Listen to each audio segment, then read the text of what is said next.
She did also say that consultations were still Consultations were still going on, so and many people were still thinking. Was actually given. No, he gave dates. A projection, but she didn't say. She didn't say. And this is the government. No, he didn't say that. He was just projecting. Yes. And when a government official is projecting, it's something that must have been decided or discussed among them. If you cannot, you cannot project what you have not. What you know nothing about. Now, what paid me most is that he was telling us that we should believe the government, we should have confidence in government, we should trust our government. Now, with what he has done now, with what has happened now, he has further caused more damage than the trust people will have had in this government. What happened now, it tells us that there is no sincerity in government.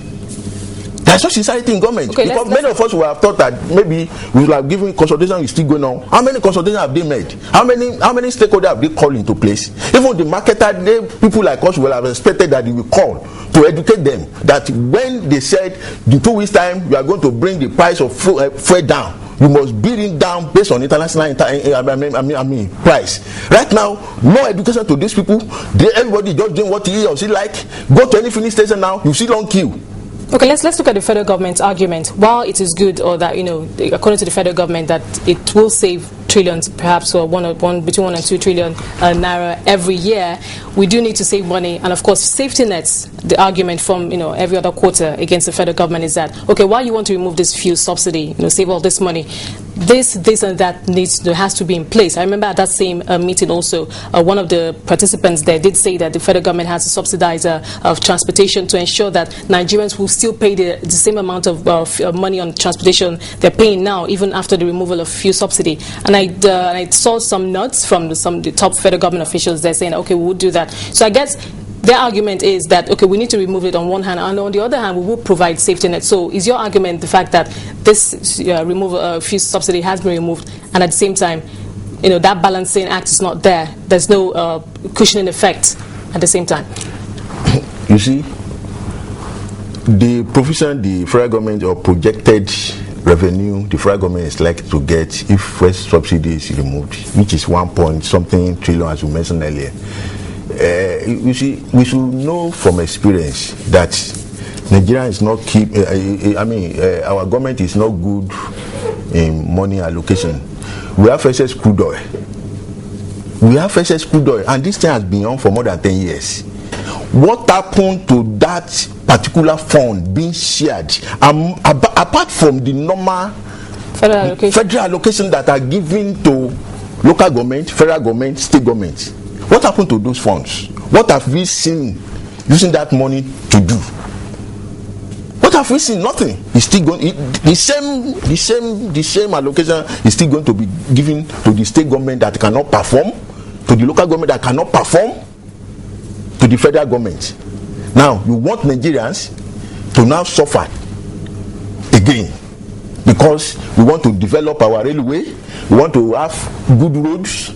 Which Ghana didn't suffer in its people. All these things were there before Ghana deregulated. I want to believe that Ghana started from somewhere. It wasn't all good. Yeah, that's what I'm saying. Yes, Ghana didn't deregulate before they put all those things there, as I said earlier. All these things have been there. We have constant power supply for more than 12 years now. Getting gas from Nigeria, getting crude oil from Nigeria, refining crude oil at the Tama refinery, constant power, constant refinery there. Now, if they now say they want to deregulate for 24 million people, all those basic facilities, all those basic fundamentals are already there. Now, what do we have in our own? What are the indicators? What are the fundamentals that will tell us that Nigerians are ready, or Nigeria economy is ready to accept the regulation? Now, Kayode, as I just said, it's happened. It's already been done. And painful too. It's already been done. So let's just talk about, in immediate attendant effects, the probably issues of inflation. We know everything is going to go up, transportation, price of food. You see, let me tell you something. There's nothing wrong with the regulation. You understand? You see, I, for one, I will have loved the regulation to take place without federal government incursion into it. What we have now, which is unfortunate for us, is that there are no measures in place to help Nigerians. Are you saying, sorry, let me just quickly, I'm sorry, let me come in here. Are you saying that it's not possible for the federal government to remove the subsidy and at the same time begin to perhaps embark on an aggressive implementation of the funds that will be saved? And you trust how soon? Trust your government. Well, the issue of trust, that's another kettle of fish entirely. So, but what I'm saying is, isn't it possible for us to balance that out, perhaps as soon as possible? We don't know how soon that will be.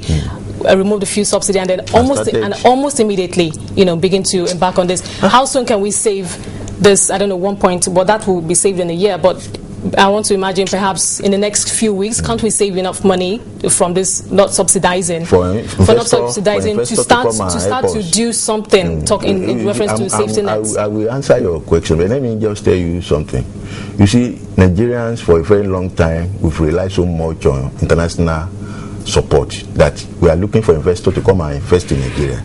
You see, I read a book, though I was a very young boy at that time, that Malaysia came to Nigeria to come and study how we were producing palm oil? Yeah. Singapore came and did the same thing. They to come and study how we were doing our things here in Nigeria.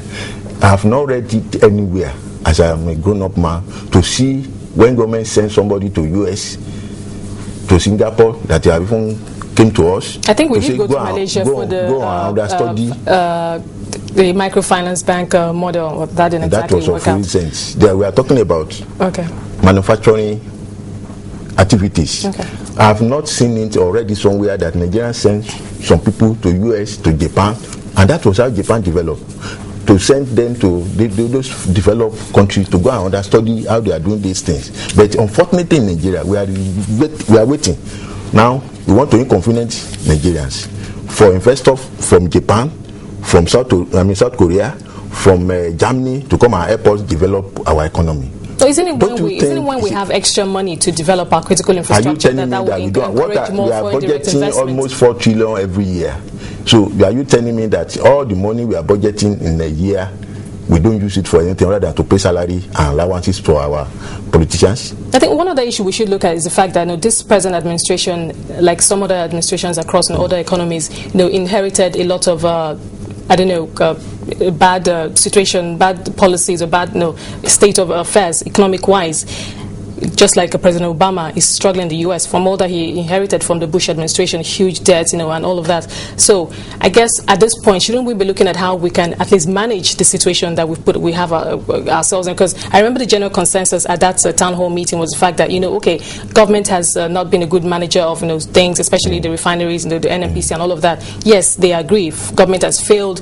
Corruption has eaten deep into the system. Many public officers are corrupt, etc., etc. But let's move on from this point. What can we do right at this point? And I'm thinking that perhaps the issue of trust, while it's another kettle of fish, whether or not Nigerians trust the federal government, I think at this point, shouldn't the federal government just be concerning itself with, okay, there's no trust, but what can we do? Let's begin to do something that will earn, because trust is earned. It's not, you can't buy trust, especially at this point in time. We do things that would encourage trust, little by little, step by step. Let me tell you something. Even in friendship, the first thing that encourages you to close to somebody is trust.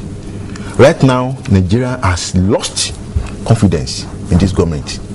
Isn't it an opportunity? But then shouldn't that be like an opportunity for the government to begin to earn that trust? It cannot be earned this time. The confidence somebody like me was trying to build when Okonjo-Iweala was begging us at that town hall meeting has been lost yesterday. Lost because I was preparing my mind towards a